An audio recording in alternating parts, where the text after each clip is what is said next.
De Louklak, l'aéroport du camp de base de l'Everest, on progresse vers le sud pendant 3 jours. L'on passe un col où s'élève une stupa pour apaiser les esprits des montagnes. Et l'on traverse une forêt de rhododendrons dont les fleurs allument des étincelles rouges et roses. La voûte de branches parsemées de fleurs résonne du vol rapide et sûr des abeilles géantes. Après 1 heure, le sentier plonge dans le vide d'une vallée profonde. Sur le chemin, les pierres manies rappellent aux porteurs l'impermanence de la vie. L'on passe le dernier col qui nous sépare de la vallée de Bong.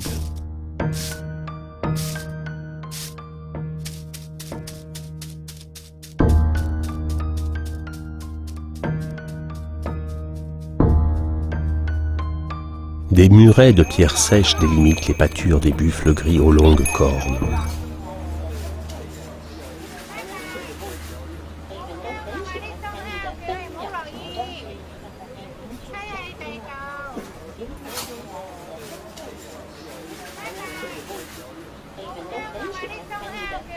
Le chemin qui mène à la première falaise est celui des pâturages d'été. On croise les infatigables porteurs rails, chargés de dolko, ces paniers où s'accumulent d'invraisemblables charges. Ils traversent les sous-bois moussus, éclairés de fougères, semés de roches grises. Partout, des sources tintent en écho au chant des oiseaux. La pente avoisine les 45 degrés. Dans la vallée, 7 gourous ou Perengue sont renommés pour leur vigueur et leur courage dans la lutte pour la récolte du miel.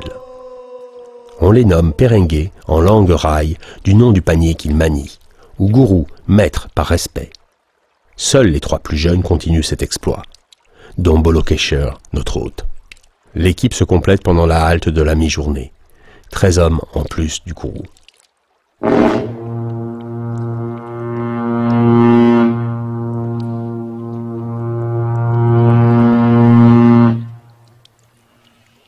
Au pied de la falaise, un feu de brindilles et d'herbes sèches est allumé.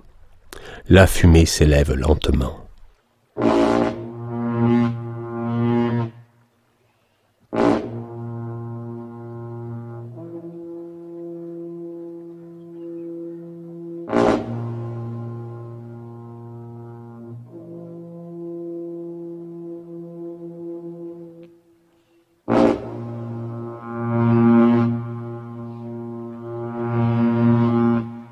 Les anciens, eux, s'occupent de la confection de l'échelle de corde en fibre de bambou.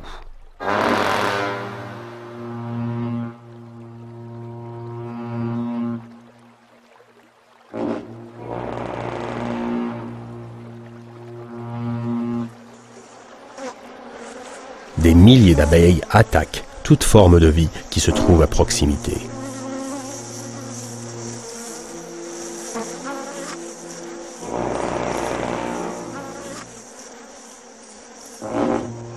Cette nuit, les esprits se sont adressés à Bolokesher. J'ai vu une grande rivière qui barrait mon chemin. Dans la forêt, j'ai trouvé une longue perche de bambou et je m'en suis servi pour sauter par-dessus l'eau. C'est bon signe pour aujourd'hui. Certaines personnes ne tiennent pas compte des avertissements des esprits et à cause de cela, des gens peuvent mourir.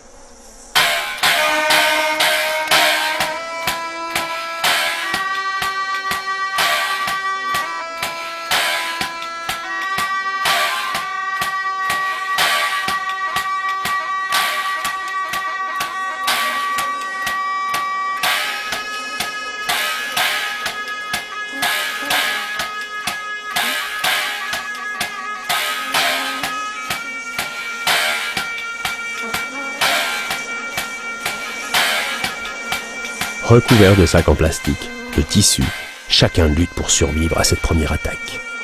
Pelotonnés autour du feu pour se protéger des dards, nous nous perdons dans la fumée pour éviter les nombreuses piqûres.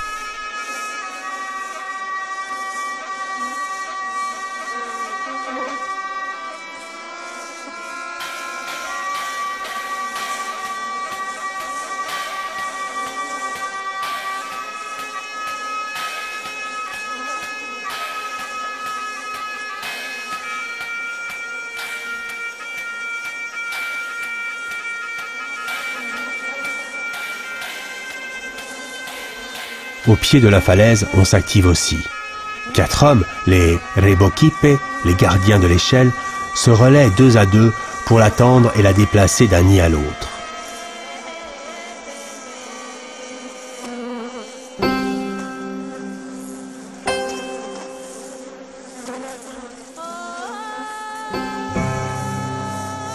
Pieds et mains nus sur l'échelle de bambou, le Peringué manie à bout de bras les longues perches suspendues entre ciel et terre.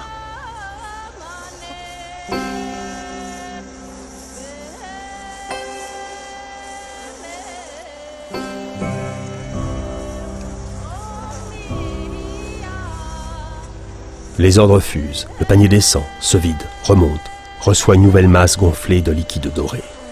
Les hommes dégoulinent de miel comme s'il en pleuvait.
Après 2 heures de récolte, le balai aérien s'est calmé.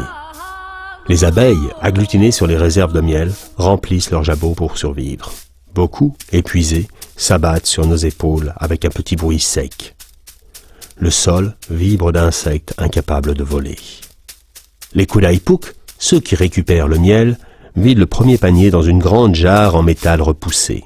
Les insectes englués sont sommairement écartés et les rayons gorgés pressés à 2 mains à travers un linge. La cire est mise de côté. Attaquée par le tranchant de la perche, une immense galette orange se détache et s'écrase au sol. La réserve de miel est toujours accrochée à la falaise, recouverte d'abeilles. Le Peringué s'arrime à l'échelle pour la plus délicate phase de la récolte, un travail de coordination à l'aveugle entre les hommes au sommet et le gourou. Au sommet, les hommes sont chargés de gérer la tension de la corde qui retient le panier. Le gourou, lui, positionne celui-ci sous l'essaim à l'aide d'une perche et en détache le miel à l'aide de la seconde.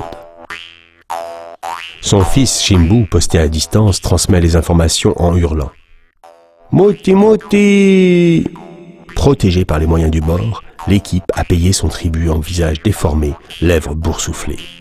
Madame Hilar me regarde d'un œil, l'autre ressemble à une balle de tennis, et m'explique qu'il a 6 piqûres sur la main droite.